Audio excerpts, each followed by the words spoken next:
Hello, everybody. Today we're going to talk about opening leads versus a no trump contract. This is the first of our 4 weeks talking about defense.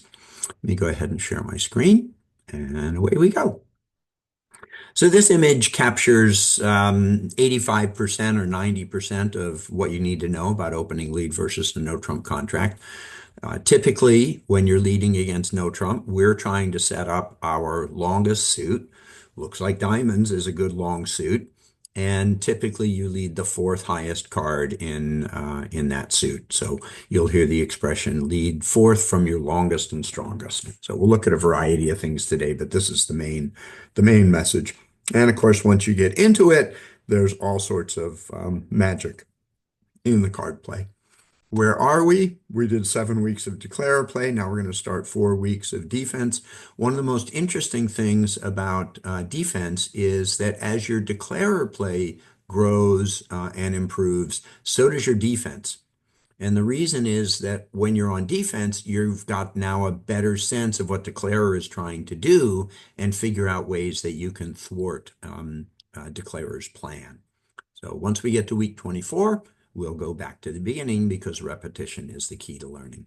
There are no guarantees on opening lead. I mean, there are no guarantees in bridge in general. Who knows where the defender's cards lie when you and partner are bidding and describing your hands?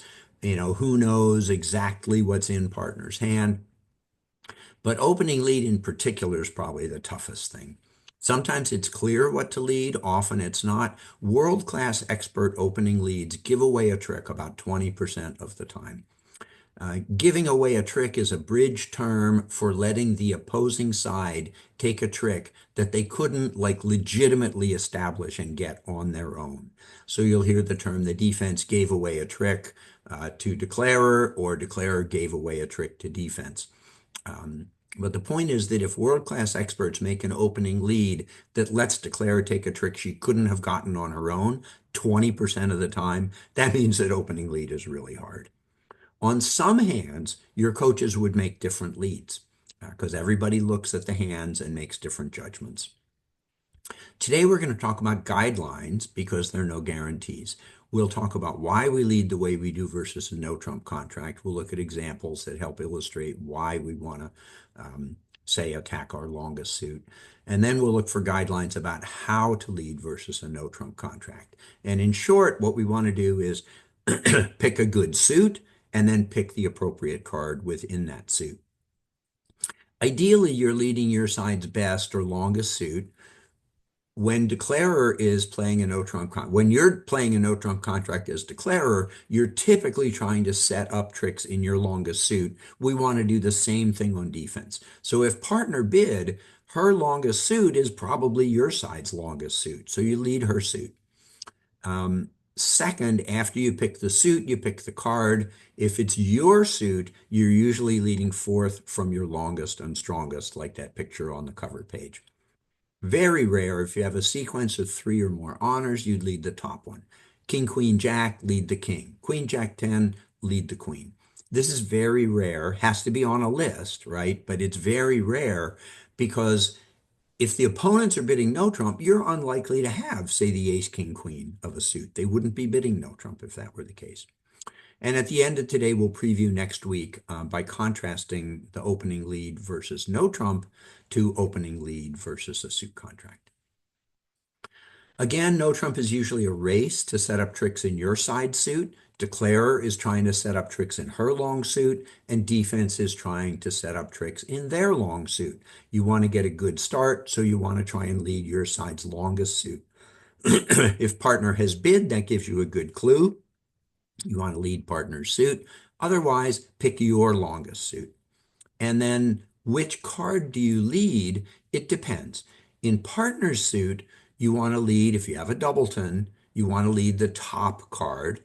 If you have king 3, you lead the king. If you have 10-7, you lead the 10. If you have 4-2, you lead the 4. Very rare, you may have touching honors in partner's suit. Jack 10, queen jack.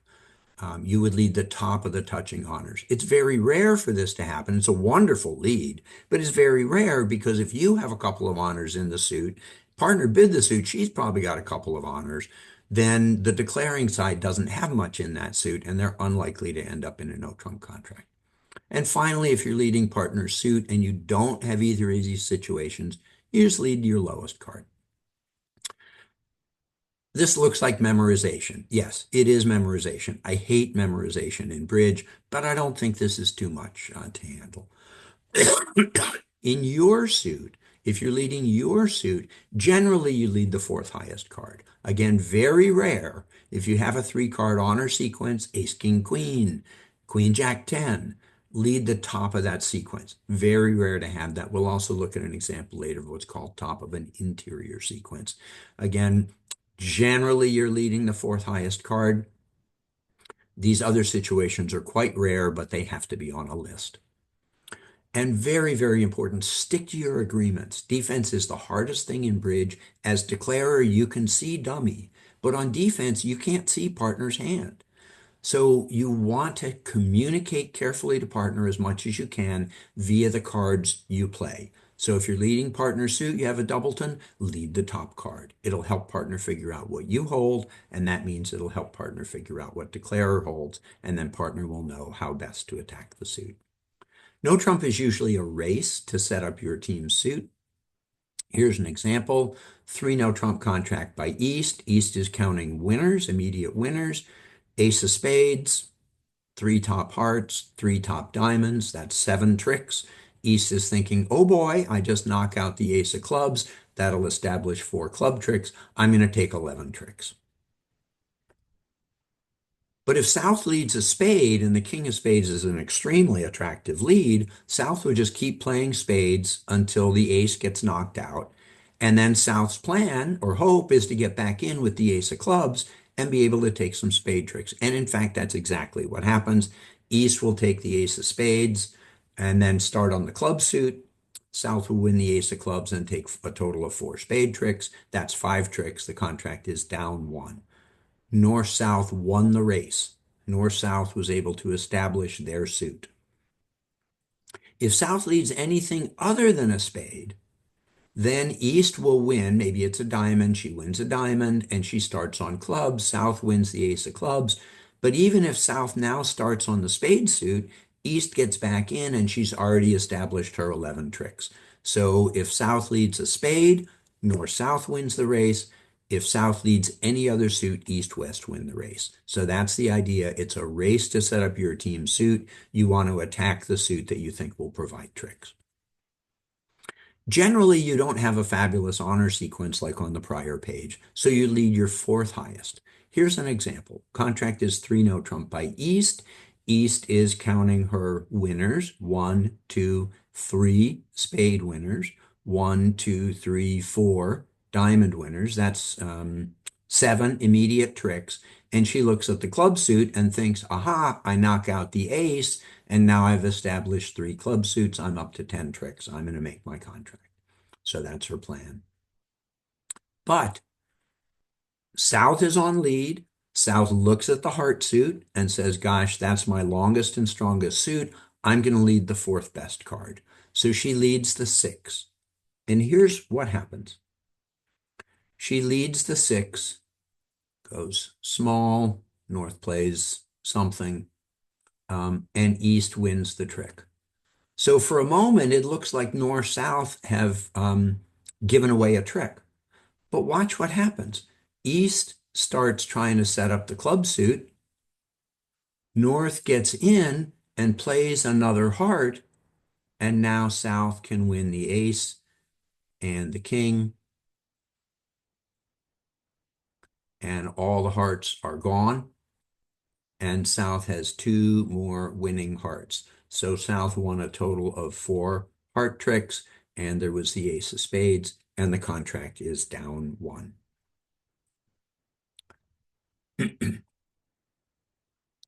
North-South won the race because South was patient. South was willing to give up a trick to set up her suit. Suppose South is much more impatient, and let's imagine that South starts by leading the ace of hearts. Ace, boom, boom, boom, king, boom, boom, boom, And now South plays another heart, and East wins. And now South's hearts are set up, but South is never going to get on lead again. So South had to start with a small heart to be able to set up the tricks and retain her ace and king as entries and a way to cash out the tricks later. If South led the ace, South could win the ace king, but no more. And in this case, East West would win the race. So the key for South here is to lead a fourth best heart from this lovely heart suit. So those are the examples. What kind of leads help you win the race? Suits in which your side has length and strength. If partner bid, that's a good clue. Otherwise, lead your longest and best suit. How can you figure out what suit that is? Well, you listen to partner's bidding. And if partner hasn't bid, you look at your hand. And you also do some listening to the opponent's bidding. We'll have an example later about that. Then what card do you lead? Well, you must have agreements with partner, and you must stick to them. You must have these agreements because defense in particular is a partnership game. And we'll look at agreements later as we work through. So there are two steps when you're on lead versus a no trump contract. First is pick the suit, then pick the card. You want to pick a suit in which your side has length and strength. If partner bid a suit, that's a really good suit to lead. In fact, there are three reasons why you would not lead partner's suit. This is not my joke, but I'm going to tell it. One, you don't lead partner's suit if you don't have any. Two, you don't want to play with that partner again? Don't lead her suit. She'll get upset. She'll never play with you again. And the third reason is that somewhere between the end of the bidding, and this is not my joke, somewhere between the end of the bidding and your opening lead, you passed away. Those are the three reasons not to lead partner suit. Again, we're trying to find a suit in which our side has length and strength. If partner hasn't bid, we want to pick our own longest and strongest suit. So this is the hand from earlier on. Easy decision. We want to lead the king of spades. We want to lead a spade. In particular, we lead the top of the sequence. Here's another hand. So we're on lead against a no trump contract. I'm going to lead a spade. I'm going to lead a spade 100 times out of 100. Yes, I have this beautiful king, queen, jack of hearts, but length is more important than strength. If I can play a round or two of spades and knock out their big ones, I can take a bunch of spade tricks. So length is more important than strength. We want to try to set up the spade suit. And in fact, the hearts may be a way for, after we knock out the top spades and set up the spades, the hearts may be the way that I get into my hand. They may be the entries to my hand. And I'm probably going to get to take those heart tricks anyway. Declare is probably going to try and do something in the heart suit, and I'll probably be able to take a couple of tricks. Maybe this is the deal. I won't walk through it in tons of detail, but if South leads a spade, we're going to pretty quickly knock out the ace. East-West have 1, 2, 3, 4, 5, 6, 7, 8 immediate tricks. But if we have knocked out the ace of spades, we've established 4 spade tricks. And as the cards lie, maybe they can go down. Important thing is we need to get the spades started. Second step, pick the card. If it's your suit, gosh, if you have a 3-card honor sequence, king, queen, jack, jack, 10, 9, that's what you want to lead. It's rare, but it's wonderful. We saw that example in the very first hand, lead the king of spades, but that's very rare. Usually you're leading fourth from your longest and strongest. That's by far the most common situation. So let's look at some examples. With this hand, we're looking at the spade suit. That's our longest and strongest suit. Let's lead the fourth, the 3 of spades. This hand, the spade suit's a little shorter. I'm still going to attack the spade suit. That looks like the best way for us to set up length tricks. What about this hand? Well, diamonds is my longest and strongest suit. I'm going to lead the 4 of diamonds. Here's a hand. It's, gosh, look at that diamond suit. Let's get started by leading the six of diamonds. What about this hand? Four spades, four hearts. I'm going to lead the four of hearts. This is very different than the second example. In the second example, I didn't have any length to set up in hearts. Yeah, I had a couple of good ones, but I didn't have any length. And I'm not going to lead the king. I should have king, queen, jack if I'm going to lead the king. And final example, now the spade suit, there are four of them. The heart suit, there are four of them. They each have the same length. The heart suit is stronger. I'm going to attack the heart suit. I'm not going to lead fourth best because I have this very rare situation of a three-card honor sequence. So I'm going to lead the king of hearts. So there's half a dozen examples of opening leads in my suit. Alas, there are no guarantees. Let's look at two examples. So you're sitting here with that spade suit we saw before, king, jack, and three little ones. You lead the five. Dummy comes down with the 8-7, and it turns out partner has the ace 9-3, and declarer has the cards that are remaining. Well, look at what's going to happen. Partner's going to win the ace. Partner's going to continue the suit, leading through the queen 10 over to your king jack. And whatever declarer plays, she plays the queen, you win the king, then the jack. She plays the 10, you win the jack, then the king. And your side starts off by taking 5 tricks in a row in this suit. Happy dance. But let's just trade partners ace and declarers 10. So let's put the cards like this. Same opening lead, you lead the 5. Dummy comes down with 8-7, partner has 10-9-3. What's going to happen? Declarer has ace, queen, 4. The 5 rides around into declarer's jaws, and declarer will win the queen and then the ace later. She won't cash the ace right away, but she'll win 2 tricks in the suit. Notice, if you don't lead this suit, declarer can never win the queen because partner's going to lead the 10 at some point in the hand. And if declarer plays small, partner will continue. And if declarer plays the queen, you kill it with your king. So the only way that declarer can win a trick with the queen is if you lead the suit. But at the start of the hand on opening lead, where you don't know anything about anything, the spade lead looks perfectly good. It was wonderful up here. But down here, it cost you a trick. This is an example of giving declarer a trick that she could never win on her own. And this is why opening lead is so hard and why there are no guarantees. Okay, second step, pick the card. In partner suit, the most important thing, if partner bid, you want to help partner understand what you hold in the suit. It's super important so the partner knows how to play the defense.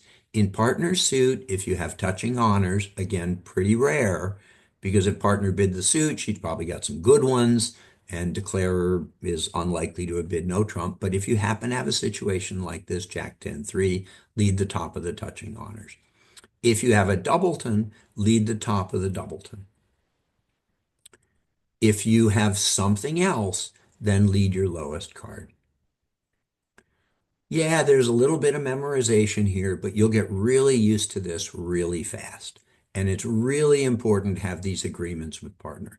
Example, you lead the queen, dummy comes down, jack 7, partner has ace 10, a whole bunch of good cards. Um, Partner knows, because you led the queen, partner knows that you have a doubleton or maybe a singleton. She's going to let the queen ride around to declarer's king. And then when she gets in, or when you get in later and continue the suit, she can run the suit. On the other hand, if you lead the 3 and dummy comes down with the 7-4 and partner has king, queen, jack, and a couple more, you led the 3.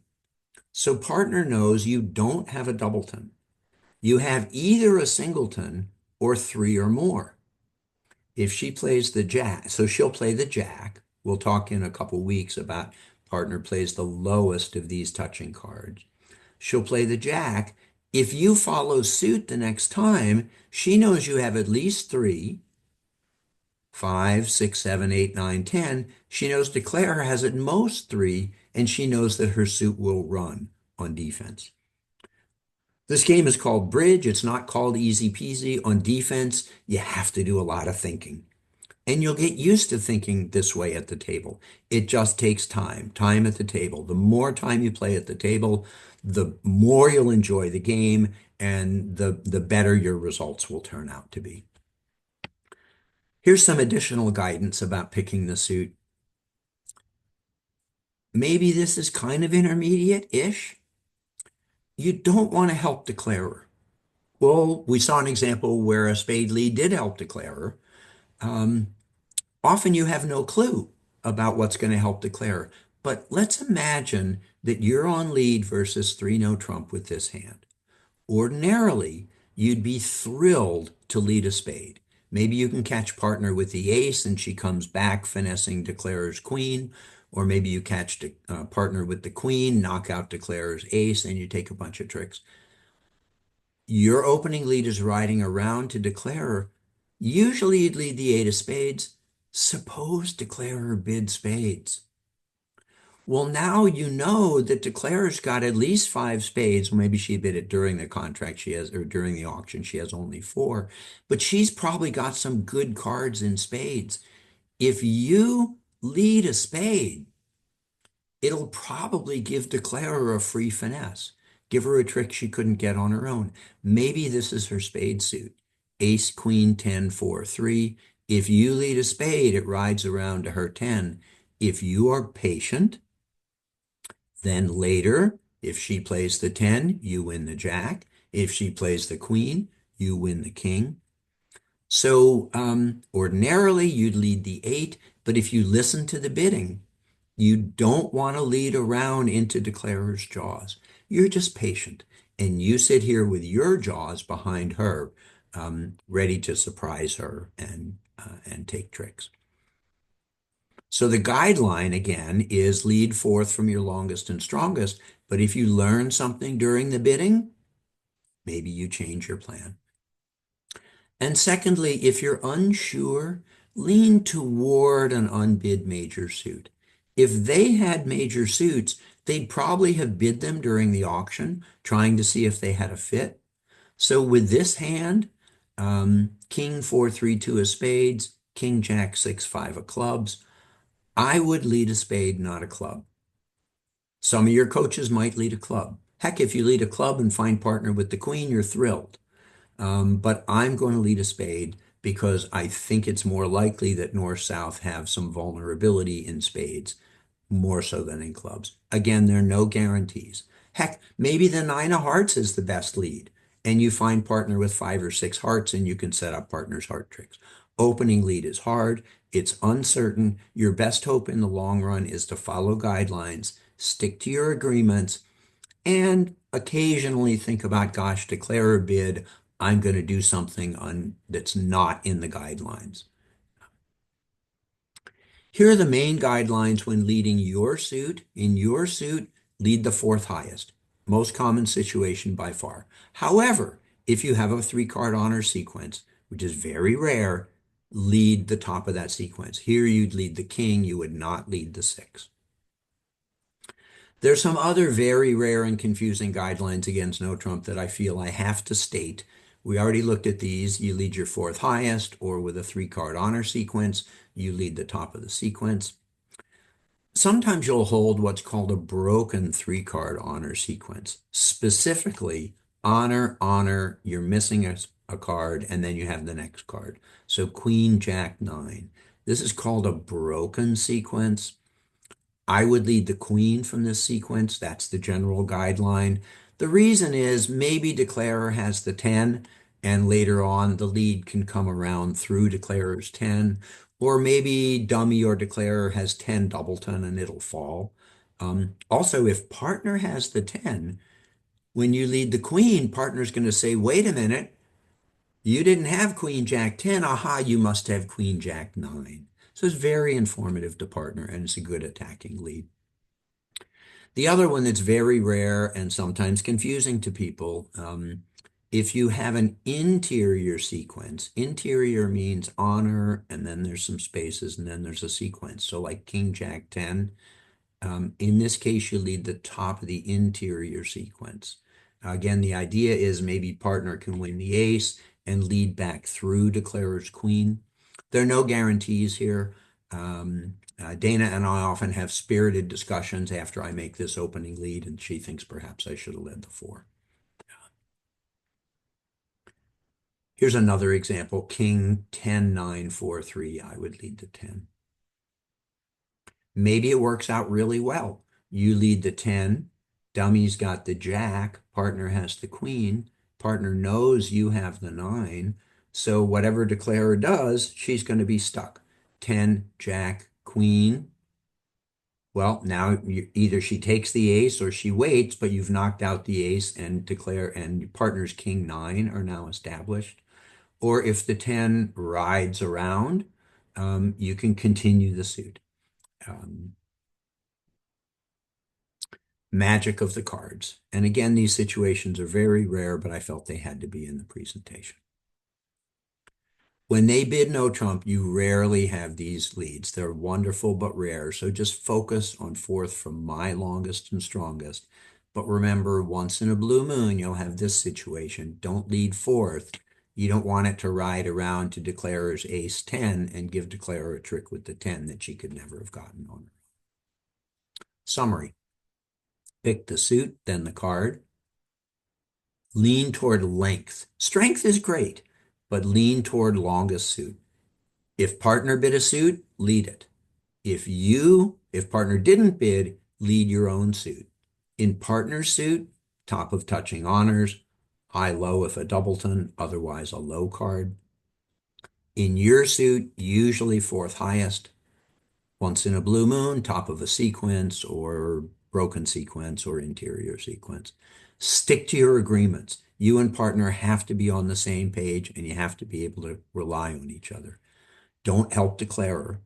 This is a little bit farther down the line. Sometimes you get a sense of when an opening lead will help declarer, and even it's what the book says you should do, you might lean towards something else. When you're uncertain about which of two suits to lead and one of them is a major, my mom said lean toward leading the unbid major because the declarer is unlikely to have very many in the major because declarer would have or responder would have bid that suit if they could. And most importantly, you'll never be 100% right. Your opening leads will never be always correct. Just do the best you can with the guidelines. So recap, no trump is usually a race to set up tricks in your suit. So lead partner suit if she bid, otherwise your suit. Which card in partner suit? Top of a doubleton, top of touching honors, otherwise low. I know, memorization, we hate it, but there's not actually that much of it. In your suit, almost always fourth best, fourth highest. And then there's some wonderful but rare leads, so you're always thinking fourth from my longest and strongest suit. If you have a three-card honor sequence, lead the top. If you have a broken sequence like Queen Jack 9 or King Queen 10, lead the top of your broken sequence. It usually works out well. And if you have an interior sequence, lead the top of the interior sequence, even if it's only two cards. What's different in opening lead versus suit? And again, next week we'll talk about leads versus a suit. In no trump, declarer is trying to create more winners, typically by establishing her longest suit.